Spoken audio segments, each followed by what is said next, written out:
it's an RPG because you level up, which is linked with your crafting skill tree, which is pretty cool. You kind of pick what areas that you want to learn how to craft better, and usually you want to spread that amongst the players so everybody's learning some part of the skill tree, because it's just too much to cover in the early game, and the early game is like the hardest part. Especially, I mean, prior to the 7 days, just getting through that early game is pretty rough. So you have the leveling up factor, so it's like a MMORPG kind of thing, and then you have the FPS style. That's first-person shooter, so you're kind of like behind your player, or you're actually in your player, and you go between melee weapons and long-range weapons. One of the funnest ones is the bows. The bows and arrows. I mean, like, I love the drop off on the arrow, and also hitting their heads, because their heads bobble like a mofo. Like, it doesn't matter how good you are at first-person shooters, the fact that their heads bobble makes it like so inconsistent on getting that headshot, which does so much more damage. There's really no point in hitting any part of the body on the zombies other than the head, or you're also just wasting ammo. Yeah, and one of the nice things about the bows is that it's one of the easiest items to find parts to build in this game. Yeah. In this game, you have to find parts to build the weapons. I'm just talking out of my ass too. Either way, I got a big ass, so I can do that. It's a building game. It's an open world. You do whatever you want, whenever you want. The difficulty does go up, so you do somewhat, it does create the demand for you hitting certain milestones as far as like making sure that your food, your water, the cleanliness of your water are all taken care of. But yeah, it's pretty cool that it does that. The biggest thing that I like about this game compared to any other game is the 7th day. It's pretty cool that they actually tie that into the name so simply, but every 7th day in 7 Days to Die, a massive horde of zombies is going to come. Now, depending on your settings for your server, you have more settings and options when you have a dedicated server, but even on a normal server, your settings dictate how intense that mob is. So, basically what happens, throughout the game, you're going to see zombies. They basically are like, they're like zone patrollers. They just have zones. If you walk within a certain radius of them, they're going to react to you and start chasing you down and just like, making the, oh my gosh, this... Forget everything I'm just saying. The sound effects in 7 Days to Die is freaking creepy as hell, dude. Yeah, they're pretty scary. When you're in a room, like, upstairs looting, and then you just hear this, like... It's like, dude, like, what? Like, who recorded the dude? It's like a AAA game for audio, and then it's like, it's like a indie game for, like, graphics, and just, like, how the zombies react. Sometimes you'll get them glitched out where they're, like, sliding on the floor while chasing you. It's freaking creepy, but it's hilarious. And then you got you have different types of zombies. It's not all just one zombie, which is, I guess that's probably not too uncommon, but I've seen games where it's very, very just like 1 or 2 types of zombies. This game has multiple types of zombies. It's in alpha, so I would assume that there's going to be more coming. But yeah, they have zombies at different speeds, different damages, different heights for the headshots, different... like the policeman's really fat, and he shoots range, and he can hit you melee. The craziest thing about it is because he's fat, it's harder to get to his head, so you have to be even closer, so you really have to hit his head or you're screwed. I think the scariest unit in the whole game is between the lumberjack, just because of the look of him, or the bear. The bear at nighttime, when he goes like feral on it, I don't know. I've shot in like a straight up like 20 bullets with a shotgun, like, and I swear like half of them had to hit his head, and there's all 3 of us. And Sandwich died like 5 times, and I think Steven died like probably like 7, but he was screaming a lot, so he probably deserved it. I think I died once, but it was crazy, dude. The bears are crazy, especially at night. So yeah, so I mean, basically how the zombies work is during the day the zombies are around, but they're slow, and they'll run at you slowly. They're not a huge threat. At nighttime, zombies can run, and so they're much more deadly. You got to be a lot more careful.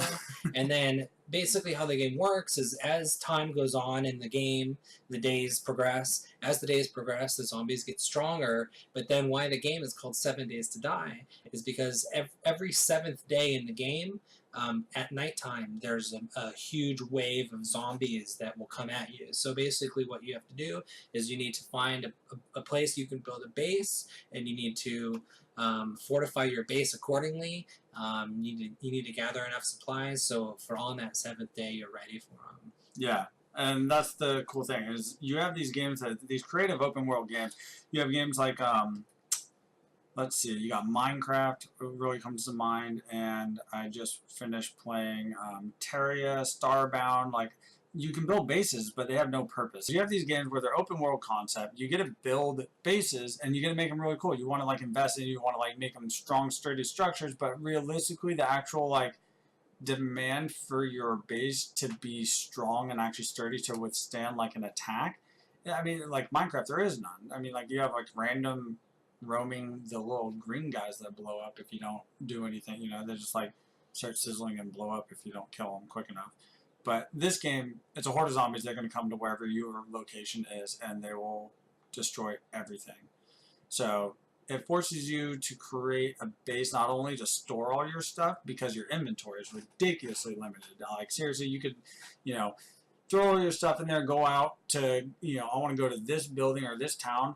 By the time you get there, your inventory is usually already filled up, and you have to like really start prioritizing what to keep, what not to keep. That's a really interesting concept. That there's really not too much of an expansion for your inventory other than so far the motorbikes that have like the little baskets that you can put on the back. So it's pretty crazy for the farming. It's very repetitive, but in a good way. With that being said, for the bases, you get to make traps. There's no, I mean, like it really comes down to it. If you want to make a rule for your server where you can't use pre-existing buildings for bases, that really makes it takes the game to the next level. You really have to start being creative with. I mean, nobody wants to make a box. Nobody wants to put that kind of time and effort into a game to make a box house. If you do, then you're kind of boring, and I actually don't want to play with you. Like, yeah, I would say straight up, I just don't want to play with you. Like, get this box out of my server. With that being said, it allows you to create these creative traps. Like, the most basic trap, the one that we haven't even executed yet, but I think it would be really fun, would be create a ramp, take the motorbikes over the ramp, and it lands on the other side, but underneath it is just a big long pit with a bunch of barbed wire and spikes down there, and all the zombies are chasing you, and then they just fall in there. I haven't even tested it. It might work. It might not. I really don't know. Either way, you still have to finish. I feel like it'll work. But even when you get down there, you're going to have to make like escape holes just in case you don't make the jump. I mean, there's a bunch of stuff that could go wrong, but either way, it's just entertaining. I mean, you got to test out these new ideas. The game's constantly being developed and added content, so really excited about that. And then even the modability capabilities that we could potentially even add in our own features, our own skins to make things look better, weapons, whatnot. And even blocks. We could probably import our own blocks and give them their own looks and stuff. Oh, I'm sure you could. So that'd be really cool. And I mean, all you need is Photoshop and a 3D program like Blender, and that's free. Yeah, you can definitely tell the developers of this game put a lot of foresight and effort into making the game modular. Meaning they made it really easy for anyone to modify, create, and edit, the documents of the game, so you can mod it. I know mods are really popular in this game. Yeah, definitely. I mean, you have an entire section dedicated to mods, so they're definitely not afraid of letting their community drive where the game goes, opposed to them thinking that, we know exactly what you guys need and want. I mean, like, they have that control, but they're actually, like, healthily not overdoing it to where they have all control, don't let you touch any files. So it's pretty cool like that. If we start playing more 7 Days to Die and we actually get you guys to actually like see it and you guys decide like, yeah, I want to play this game, this is the direction that I think that we should take it, and we should be experimenting with it. And that is hardcore mode. Mm-hmm. Now, this is just a concept. Hardcore is just a concept that has been executed by very few companies. I mean, we're talking about Diablo 2 had a hardcore mode. Horrible. I never played it. Yeah, you never played it, but you played Path of Exile Hardcore, which is one of the most successful hardcore concept companies I've ever seen. In 7 Days to Die, you have a choice when you die. You can, choose to make it so there's very little penalty, or you can choose to make it so there's a lot of penalty. And, it's really tricky when you want to balance out any game that you're trying to make hardcore, because you have to balance it correctly. But I see like 7 Days to Die has the potential to add a lot of enjoyment by adding some type of more hardcore setting, possibly. We can talk about penalties of death. Right now on our server, we have the setting, when you die, you keep everything in your inventory and everything on your belt. The options that you can do with that are pretty much limitless. We can go to the extent of, not limitless, but we can go to the extent of you lose everything in your backpack. You can go to the extent of you drop your backpack, so you have to go back to where you died to pick it up and go get all your loot back. So it creates this kind of like consequences, like you have to sacrifice even more time if you play stupidly. So then you just have to spend more time to go get your stuff again, and then you have things where you lose everything. Ideally, the more consequences, the better. But is there ever a point where it's too much? Not if the game's. It depends on how balanced the game is. It depends on how much the user is willing to accept the consequences of dying. I mean, because if you die and it's the game's fault, then you're going to be upset. But if you die and the game's balanced and it was your fault, I have a theory that, just like you said, is the user willing to accept the consequences, or is it too heavy and they don't want to play it? If I'm playing single player, I think they'd be too heavy. Like Dark Souls, I don't want to play it. All I hear about is the hardest game ever, but it's really rewarding. I don't want to play a super hard game, but if you're playing with other people that are all accepting the same consequences and rule set that is laid before it, everybody's enjoying the same difficulty, and it could produce a really cool thing. Now, we're talking about to the extent of if you die, you cannot play till the next day. Like, that'd be a good one. I mean, like, just think about if we're all playing and we're streaming, and it's like, I died. It's like, dude, like, you legitimately are streaming. Your viewers are there to watch you play 7 Days to Die, and you're like... That'd be a really good penalty. It would just be really, really, really interesting to see how people react to it. Increasing, I mean, the other thing that happens is also says, when I was reading about the rules in the config files, it seemed like as if the coder's notes were saying, or the programmer's notes were saying that the difficulty of the zombies, or the quality of the zombies, is based upon the amount of death that you had before the last 7 days. So, I mean, it basically came across to me like, oh, really?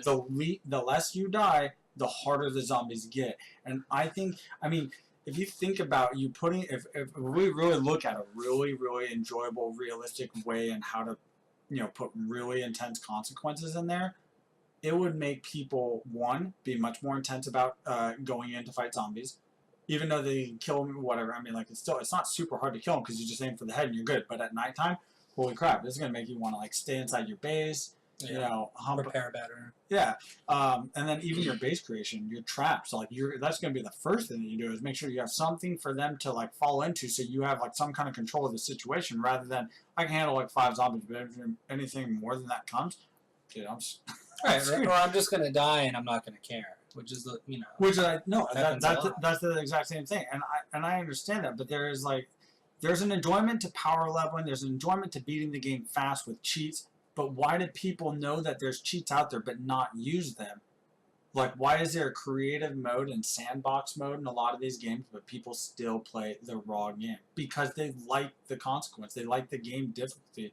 I think, like you said, the biggest thing that you said is if the user accepts the consequences that are laid out before them, then it's fine. Just make it hard until that line is crossed where I don't want to play that. That's stupid. I think that it would be...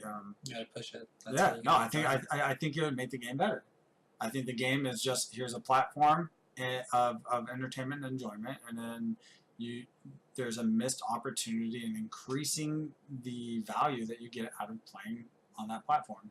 So I think that would be really interesting.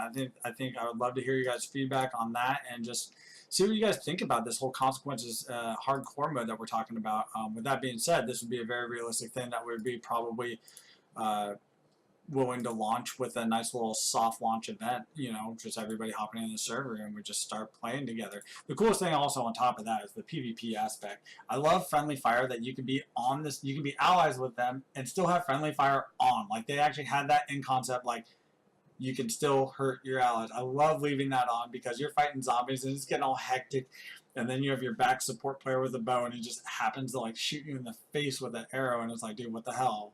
Mm-hmm. Yeah, and then with the consequences, it would make it that much more intense. I think just content, just people watching, I think that's 20 times more entertaining. But I don't know. Just theories. What do you guys think? Get back to me. I will not read your comments. Let's go ahead and talk about, there's another point that I want to talk about.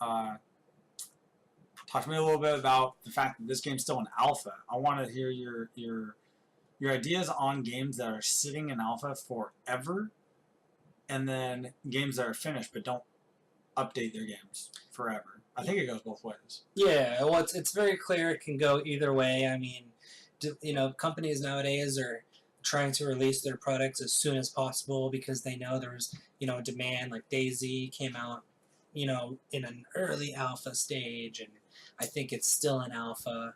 And it's fine. It's absolutely fine, and I encourage people to release games in alpha. But a lot of companies will use alpha to not fix their games in a timely manner. And I mean, at the end of the day, it's their own downfall. DayZ is probably the best example there is of that type of game. Yeah. So one of the cool things about 7 Days to Die is there's a loot system. So you go around to bodies, you go around to chests, you even get treasure maps to go find buried treasure. You get gun safes, you get locked safes, or whatever. You get all these different things, and you get a search.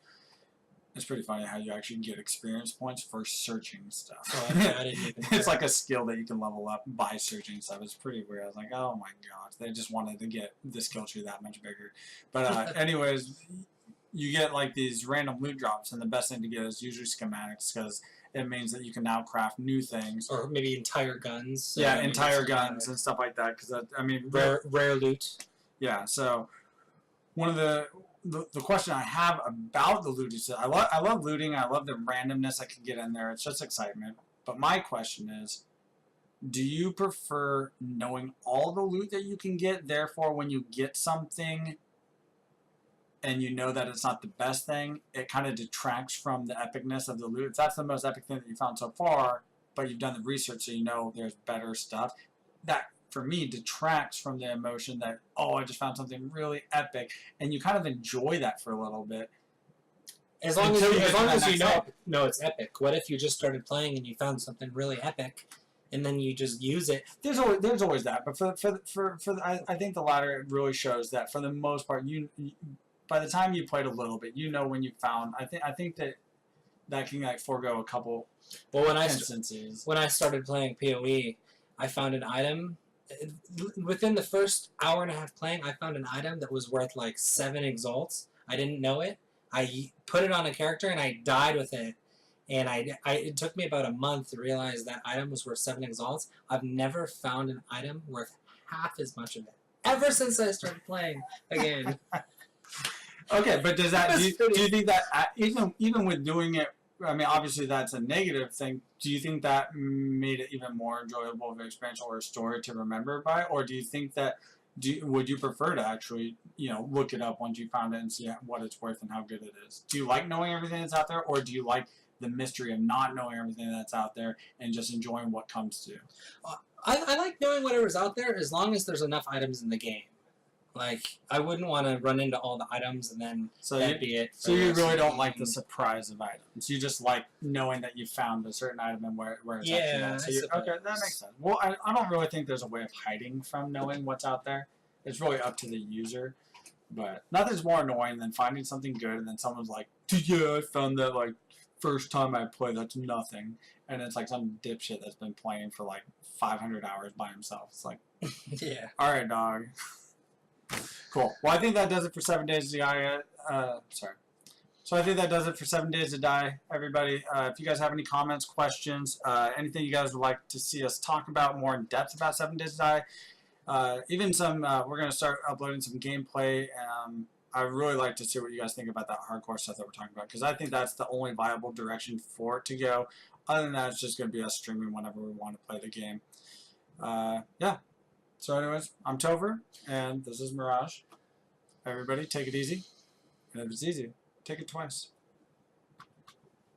Stay tuned for the next episode. We got GFS coming up on the next episode, Greasy Finger Syndrome. We're going to talk about the lethality to gamers that GFS can have on someone and how to counter it, how to prevent it. Knowing your build on GFS is very important. So again, stay tuned. Thanks for watching. Please follow, subscribe. Hot dogs. It's going to be amazing. Ha ha!